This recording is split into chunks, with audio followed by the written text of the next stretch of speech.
Wix Studio, one end-to-end web creation platform for your agency to deliver exceptional work with absolute efficiency.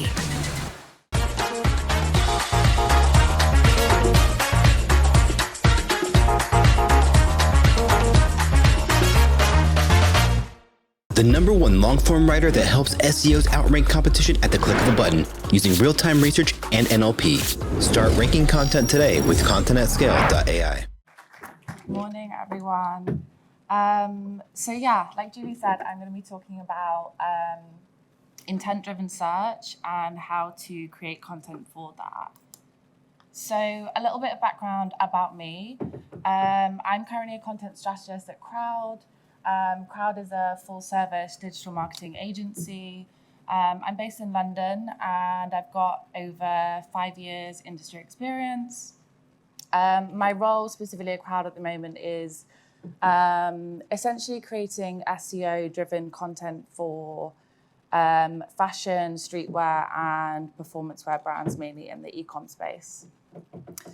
I'm going to be talking about creating content. And so creating content was once quite simple. And the reason for that was because Google was much more simple. There wasn't a huge amount to think about. It was pretty much paid or organic results. Now it's not so easy and there's a lot more to think about. So this is just some snippets from a search that I did. And you can see there's way, way more elements to think about rather than just like on-page copy or a paid ad. We've got video content, editorial, PR-driven content, local SEO packs, and lots of visual imagery as well.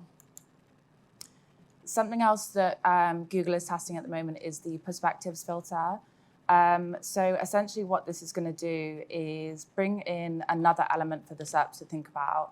So this is going to bring in perspectives, whether that be from a blog post, Twitter, Instagram, social media platforms. And so again, this is just something else that we're going to have to think about. Something else that they're also testing at the moment is Search Generative Experience, or SGE, which is, if anyone knows the Google's AI tool, which is Bard, it's using the same technology within the AI tool Bard to essentially drive efficiencies for the user. And so the example within this search was a Bluetooth speaker for a pool party. And so Google's understanding this query as someone looking for a little bit more information. So what it does is it pulls in all of these products from different product listing pages, and it will compare them against each other and also give you additional insight into that product, whether that be prices or how waterproof the speaker is itself. So again, this is something that's being tested and something else that we're going to have to think about as content creators. And searches are becoming more specific. So today we're going to talk about how can content marketers keep up with that. So one of the first things to look at is consumer intent. It's a really good place to start in terms of figuring out what kind of content is going to resonate with your users. And so what is consumer intent? And essentially it's the purpose of the search. So it's what that user wants to get out of the search that they're putting in. Generally, there's 4 different types of intent, and we'll go through each one. So the first one is in the awareness stage, and this is informational. So this is where someone wouldn't really have much of an idea about whatever the product or services that they're looking at, and they would like to find out a little bit more information. The second stage is investigative, and so this is where they'd be interested in the product and looking to find out that more information. Navigational is between the consideration and the conversion phases. And so this is where somebody would kind of be like weighing up their options. They might be comparing prices or delivery times. And then the fourth one is transactional, and that's the conversion stage. And so hopefully with what I go through today, you'll kind of learn how to push them onto whatever step they're on, push them onto the next step, whether they're on 1, push them to 2, 3, and eventually get that conversion at step 4. So now that we know what consumer intent is, how do we understand consumer intent? So one of the first things that you can do is start by identifying consumer behavior. And a really applicable way for like everyone in this room, no matter who your brand or client is to start looking at the age groups of your consumers and the behaviors of those age groups.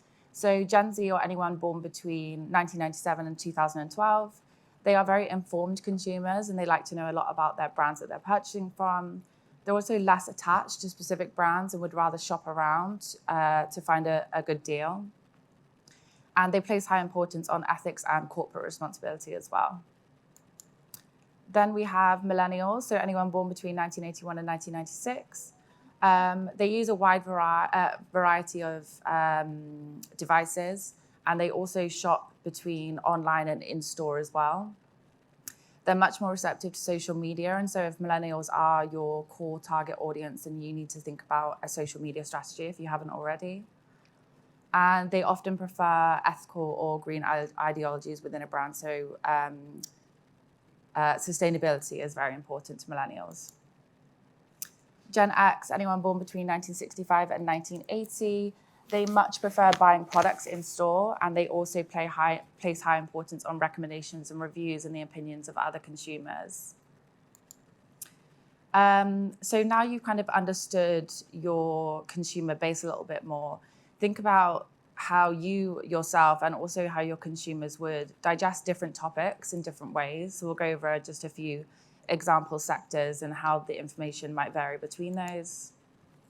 So finance, we've got 3 very popular kind of formats of content: white papers, thought leadership articles, whether that may be in like a online publication like the Financial Times, and then also podcasts as well. And you can see between all 3 of these, they're all very long form content, and that's because finance is a very informational and technical sector. And so this is long form content is probably the easiest way to be able to digest that content. Within the fashion sector, video content is really, really important. And the reason why that is because it's a very tangible product. People need to understand how the clothes look and how they actually move on the models. And that's why video content is extremely popular within the fashion sector. Influencer partnerships, also very popular. And then listicles as well. Or if we look at a sector like pet care, for example, you're going to get very different results when you're searching anything to do with this. So Google might understand your query as a local query, whether that serves you a local pets at home or a vet. There's a lot of user-generated content within this sector as well, so people speaking between each other, potentially like an at-home YouTube video, how to clip your dog's nails at home or something similar. And then also forums as well, so the consumers will lean on each other for advice. And so whatever the query or the keyword is that you're targeting, you need to do your background research and figure out what kind of content Google is rewarding for that query or keyword. So this is the one that I typed in. It was, what is the best little black dress? And you can see a theme between the results. We've got listicles, like I said earlier. So Google might be understanding this as a query where you want to, the query itself is what is the best. And so it's pinpointing different dresses against each other. We've also got user-generated content. This lady here was styling, I think, 5 or 6 different dresses against each other. And there was a lot of video and imagery, visual content as well. And when we look at semantics, so this query here was just dresses. That was all I typed in. And the 2 first organic results were 2 product listing pages or PLPs. And so Google's understanding this as either a navigational or a transactional query. However, adding 1 word onto that and searching wedding dresses, we've got a very different set of results. So all of these results are local. I was in London when I searched this, so that's why they're all local to London. But again, we've got a listicle. We've got a local pack telling us about this shop, specifically how far it is and also the ratings for this shop. And so the difference is that dresses is seen as a transactional query. Wedding dresses is seen as an experience by Google. And so think about the semantics of your query when you're searching it. I'm not sure why that's overlapping. It wasn't like that before. But it just goes to show how important local SEO is.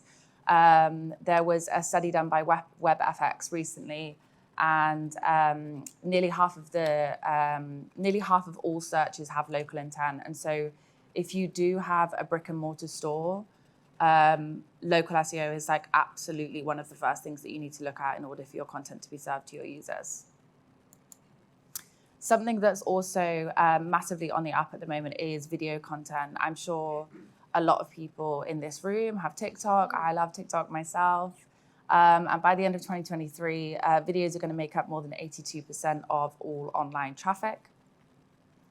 And so, again, you need to start thinking about bringing video into your content strategy. You can see if we go back to the dresses query, I typed in how to style a littleback dress. And again, Google is understanding this as a very visual query and it's serving me videos. 96% of people will turn to videos to learn more about a particular product or service. And so, as I said, when we're talking about the 4 different stages of intent, it's really important to kind of push them forward. And so a video might be the difference between someone in the navigational stage and someone in the transactional stage at the end. Again, sorry, that's overlapping. It wasn't like that before. But trends and timing is also really, really important. I'm sure that there'll be a lot of references to the Barbie marketing strategy in all the talks at Brighton. And that is because it was just so successful. Barbie was it was the highest grossing movie of 2023. And I think the marketing strategy that they executed is a big reason behind why it was so successful. And so when you're seeing a huge trend like this, and it feels like every single person you know is talking about it, think about how you might be able to leverage a trend like this and kind of benefit off the back of off the really high search volume, whether it's a PR angle, potentially digital PR.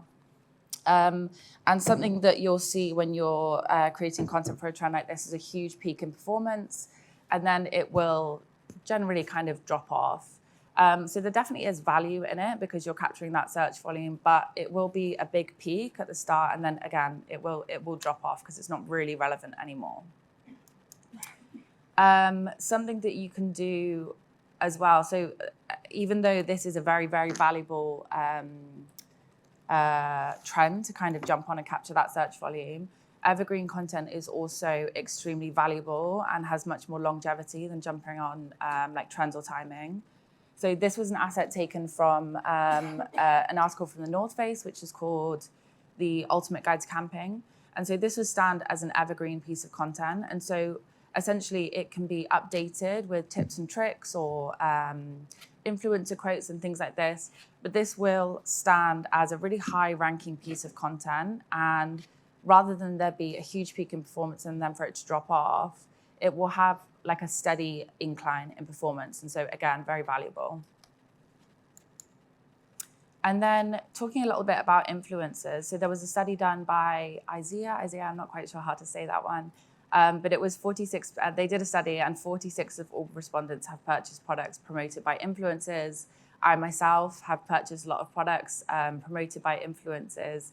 And so again, if your core audience is either millennials or Gen Zs, they're much likely to be prone to purchasing products that influencers have promoted. I think one thing that's really important to remember is how organic your brand is coming across when you're using influencers. So this is a brand Astrid, and the reason why I've pinpointed them is because they have a really, really nice TikTok strategy, and it does come across as extremely organic and not promotional at all. Obviously, it is promotional, and the aim of it is to build a consumer base and essentially to sell products. But they do it in a way that's really, really clever. If you haven't checked out this TikTok account, I urge you to. They essentially do these TikTok takeovers with pretty much normal people, and they'll do like a week in my life. And a lot of the time, these people won't even mention Astrid or any of the Astrid products. They're just building up a consumer base of like-minded people. I personally live with 3 girls, and every single one of us has an Astrid razor. And I think one of the reasons why we all have gone ahead and made that conversion is because of how organic their social strategy is.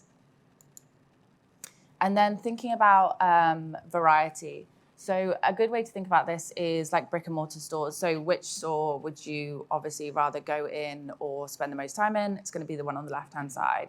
So think about this when you're creating content for your website as well. The more variety you give your consumers, the longer they are to stay on your domain and hopefully make a purchase. And then digital real estate is also something really important to think about. So these are just some snippets from the brand Dickies. And you can see they've got a wide variety of different content. They've got local SEO packs for their brick and mortar stores. They've got nice imagery of the models. Their TikTok account is appearing in the SERPs, as well as some editorial content from British GQ, and then also some YouTube content being pulled in as well. So essentially what you need to do is take up as much space as possible in the SERPs. And I think something that's important to remember is that if you don't take up that space, somebody else will. And testing and learning is a really important step that I think some people forget about sometimes. And when you are testing and trialing these different kind of like formats and styles of content, you will see trends in your performance data. So let's say you're looking at like the top 10 pages in terms of clicks in the UK. If you actually go into those pages and study exactly what is on those pages, let's say every single or 9 out of 10 of those pages have a video on, you know that video content is resonating with your users. And so you can take that further into your content strategy and potentially put more budget into that and focus on that instead. And so you will kind of, if you do a little bit of data analysis, you will be able to pinpoint trends within your data, and it will essentially tell you what is working and what isn't working. And so in summary, 3 takeaways. The first one being identifying and understanding consumer behavior. And so without understanding the behavior of your consumers, it's going to be really, really difficult to create and ideate content that's going to resonate with them. Exploring different platform styles and formats. So again, like I said, taking up as much space and trialing all sorts of different content is going to be the way that your content is going to perform. And I think something that I personally forget a lot of the time, but just be creative and have fun with it. And whatever your content strategy is at the moment, just think a level above that and think how you can make it more interesting and more creative. And then also creating based on intent. And so, yes, you can create content that's going to resonate with your users, but without actually understanding the intent of the queries, it's going to be really difficult to push them onto that next stage of the user journey funnel and eventually get that conversion. And yeah, that was everything. And I think the main takeaway is that Google is changing, and it's changing very quickly. There's a lot of things that are being tested at the moment. And so I think without changing with Google, you're not going to be able to keep up in terms of performance. Yeah, so that was everything from me. Hopefully you guys found it helpful. My email's here, but do come and say hi after. And yeah, I hope you enjoy the other talks from these guys.